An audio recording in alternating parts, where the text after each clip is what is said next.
Hi guys, ಇವತ್ತು ಬೆಳಗ್ಗೆನೆ ಇದು ನೆನ್ನೆ ಉಳಿದು ಶುಂಠಿ ಹಾಕೋಣ ಅಂತ ಹೊಲ್ದ ಹತ್ರ ಹೊರಟ್ವಿ. ಶುಂಠಿ ಕೆಲಸ ಎಲ್ಲ ಮುಗಿಸಿ ಕೆರೆ ಹತ್ರ ಮೀನು ಹಿಡಿಯಕ್ಕೆ ಹೋದ್ವಿ.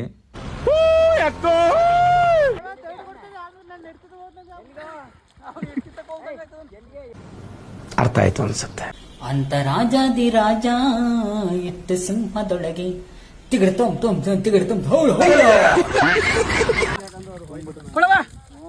ಕೊಳ್ಳ ಕೊಡಿ ಕೊಡಿ ಕೊಡಿ ಕೊಡಿ ಹಂಗಾಕಲ್ಕ ತಡಿ ನಿನ್ ಕೈಲಿ ಹಾಕಲಿ ಕ್ಯೂರ್ ಹಿಡ್ಕೊಳ್ಳ ಹಂಗೆ ಕಿತ್ತಾಯ್ತು ಕಣ. ದೇವ್ರು ನಿನ್ಗೆ ಒಳ್ಳೇದು ಮಾಡ್ತದ. ನಿನ್ ಜನ್ಮಕ್ಕೆ ಹೋಗೋ ಎಲ್ಲ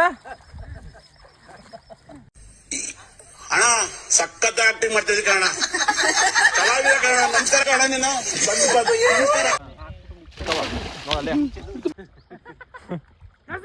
ಸಕ್ಕತ್ತಾಗೈತೆ ಸ್ವಾಮಿ ಕಂಠ ನಿಮ್ದು. ನಾಟಕನ ಸೇರಿ ಅದನ್ನ ಕಚ್ಚೋಲು ಒಳ್ಳೆ ಕಂಠ ಐತೆ ಸ್ವಾಮಿ. ನೀವು ಯಾವ್ರವ್ರು? ಮೀನೆಲ್ಲ ಹಿಡಿದ್ಮೇಲೆ ನಮ್ಮ ಮನೆ ಪಾಲನ ತಗೊಂಡು ಸೀದಾ ಮನೆಗೆ ಬಂದೆ. ಸೊ ಇವತ್ತಿನ ವಿಡಿಯೋ ಇಷ್ಟ. ನೆಕ್ಸ್ಟ್ ವಿಡಿಯೋದಲ್ಲಿ ಸಿಗ್ತೀವಿ.